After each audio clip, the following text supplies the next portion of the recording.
Good afternoon, ladies and gentlemen. Good morning to those of you in the West Coast, and I see we have a good number of you online today. Thank you all for coming. We know your time is valuable, and we hope to contribute to it and not take from it.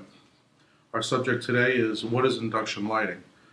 With the advancements in LED technology, many distributors who in the past would never have considered spending several $100s on fixtures where in the past they might have spent $70 or $100. A lot of them have done their own research and have found that LED is not the only long life product, but there is also a fluorescent technology called induction lighting, which has a very, very long lifetime. And we're going to spend just about 15-20 minutes with you today showing you exactly what induction lighting is, how it works, and some very viable applications for it. So let's start with, how does induction work? It's basically the primary question we get when the subject of induction lighting comes up. There are two distinct types of induction lighting. One is generally a donut or a square type shape. It's about an F16 glass, like a T16 glass, very, very thick glass.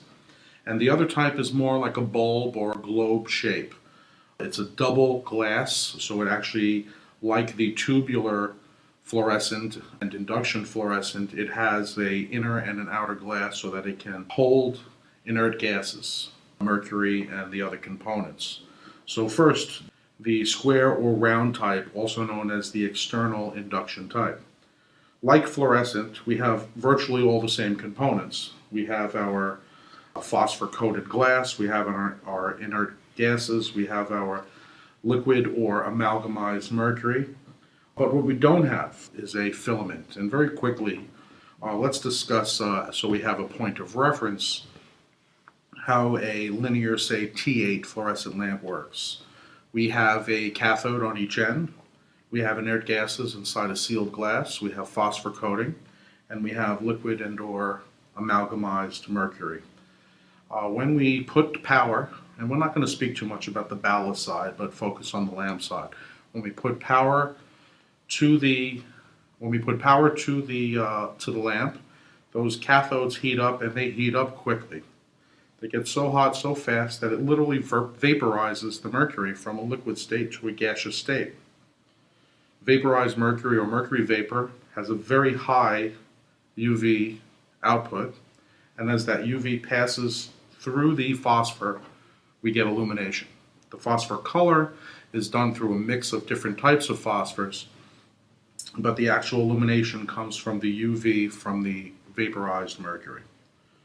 In this case of induction, we don't have a filament, we don't have a cathode.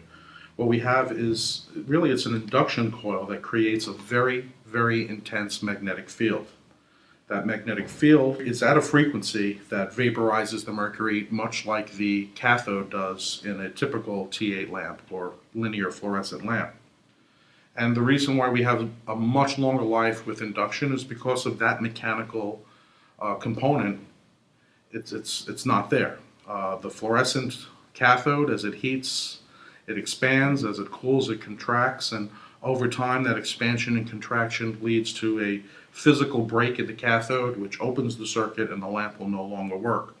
Because we have literally no moving parts in induction, the weak link is not the cathode. The weak link becomes the electronic components in the frequency generator or the magnetic generator.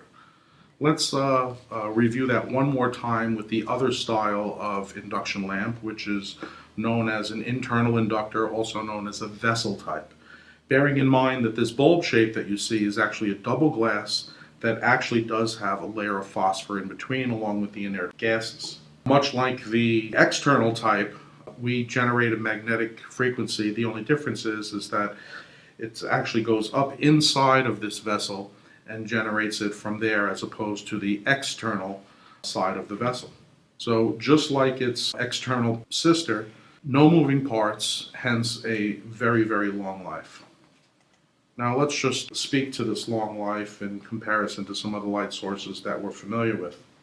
External inductor types, because they're larger and can transmit heat faster, because the construction is more solid and less micro, the external inductor lamps last longer than the internal inductor types of lamps. outwards of 100,000 hours. The internal inductors about 75 to 80,000 hours. We have all been following the LED technology, which today for the most part are 25 to 50,000 hours. And then above that are all the incumbent light sources that we're all working with or working against every day. I do want to stop here and say that, induction technology, having been around about 20 years or so, is not advancing. There are no major or minor corporations out there who are investing in induction lighting technologies. The efficacies are not going to grow, the lifetimes are not going to expand, where as opposed to with the LED, where when you look at white light or high power LEDs producing white light, we're pretty much just at the beginning of that life cycle. So my humble opinion, induction lighting is a transition technology resurrected by LEDs. It has a niche. There are certainly in some applications where it can outperform LED at a slightly lower price point at a longer working life. So as LED technologies advance, there'll be less and less advantages to induction. So I'm here to predict maybe 24 to 48 months of where it really makes sense. And at that point, I think at least the major LED chip makers will be pushing similar specs to what we see in induction.